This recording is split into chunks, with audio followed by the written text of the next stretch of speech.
Well, I remember the first day that he got off the plane, and this story may or may not come out. He gets drafted by the Bulls, and this is how far the NBA has come.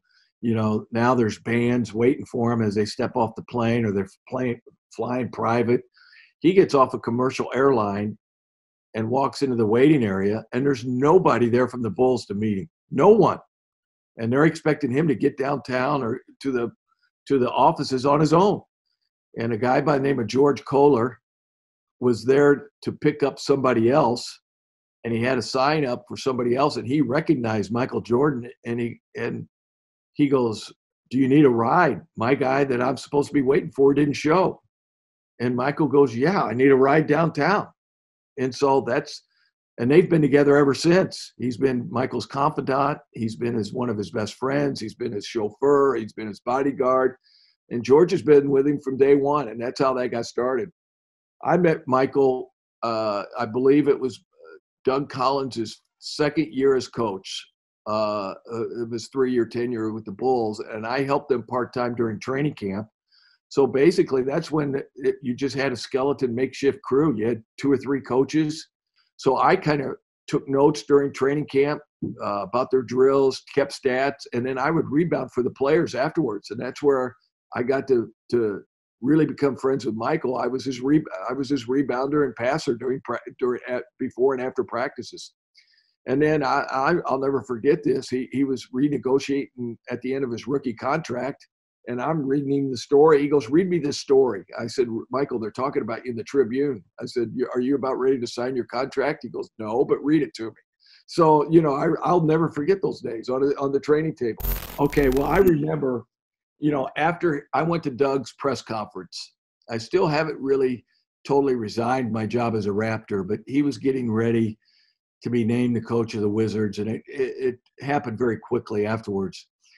And MJ, saw me in the hallway, and he goes, "Hey, Jamesy, how you doing?" Well, nobody calls me Jamesy, so I thought that was ironic at first. But then and that's when he told me the story about, I want Doug as my coach, and evidently he wants you. Why, I have no idea, but I'm going to get you on our staff. So then about 2 weeks later, within 2 weeks later, there's a hang up in the negotiating. There's some of the terms of the contract that I don't really like. Now I'm negotiating with Michael Jordan on the contract. So our agent, John Langle, I'm driving from Toronto, Canada to my home in Birmingham, Michigan. And John Langle calls me up and he said, "Where are you?" I said, "I'm driving." And he goes, "In 10 minutes, Michael Jordan is calling us on a 3-way conference call. And now, BJ, let me do all the talking." So 10 minutes, I'm about ready to urinate my own pants, okay? But so 10 minutes later, the phone call comes, and I'll never forget this. MJ goes, "John, is BJ on this call?" And he goes, "Yeah, he is." I said, "I'm here, Michael. What's up?" He goes, because we were haggling over my cell phone bill, whether the Wizards were going to pay for the cell phone or not. And he goes, "BJ, are you taking this friggin' job or not?" And I said, "Well, he goes, "Hey, Johnny Bach taught me a long time ago, stuttering is not a good sign when you're negotiating. So are you or are you not?" And one of the negotiating items was a 4th year guaranteed whether we made the playoffs in any of the first 3 years of the contract. So he goes, "BJ, I want to get something straight with you." He says, "I don't know if I'm going to come back and play or not." Well, I already knew, PK, that he was working out every single day in Chicago against Ron Artest and these guys, getting him back in shape. I knew deep down he was going to play in my own mind. So he goes, "I don't know if I'm going to play or not. But if I come back and play, do you think I'm very good? You think I'm a good player, BJ?" I said, "Michael, I think you're the best player." And he goes, "Okay, So if I come back and play, do you think I'm going to be good enough to get us in the playoffs, BJ? And I said, yes, you are. And he goes, okay, so you could sit over there at a folding chair on the sideline and I could work my ass off and get us back into the playoffs. And now you get a 4th year guaranteed. That's a hell of a contract. He says, I can't believe I'm giving you that, but I am. And that was how I became a Wizards coach. He was very regimented in his superstitions. He had to eat at 4:30 every single day on game day. And then I do know that, whenever he got dressed to get on the bus, he always put his socks and shoes on before he put his suit pants on. I always found that to be strange because I always put my pants on first. So before the shoes, but Michael had a routine, and our routine was I would be doing the whiteboard as he would come in after he got tape, and as he's getting his uniform on, he and I would have a refresher course on our game plan that night, how I thought he was going to be guarded, not only on the perimeter and screen roll defense, but how he was going to be guarded in the post. And then we would go down to the auxiliary gym, like the practice court, because he couldn't shoot out on the main court because once the people started coming in, it was like a mob scene. Coaching Michael Jordan was like coaching Elvis Presley or the Beatles. All they wanted to do was touch him, get as close to him as they could. They were always saying things to him, and he couldn't concentrate. So he and I never went out on the main court on game day. We always went to the auxiliary court to get our, 20-minute workout in. His preparation to practice was unbelievable. I mean, even though he was at 39, 40 when I coached him, he tried to win, and we limited his practice time.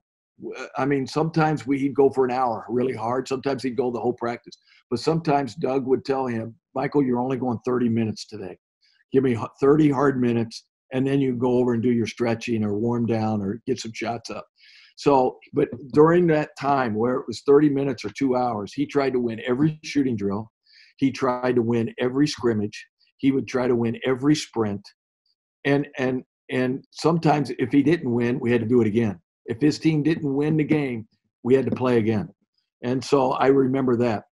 I will say one other story. I was with Michael the night he got his, and Doug Collins tells this story better than anybody, but I was coaching Michael the day that he got his all-time record stopped of double-digit games. And we were down by 20-some points at Indianapolis playing the Pacers, and we were not going to put Michael back in the fourth quarter unless we got close. We never did. And then with 3 minutes to go, the sports information director comes over and whispers to us, did you guys know that Michael only has 9 points?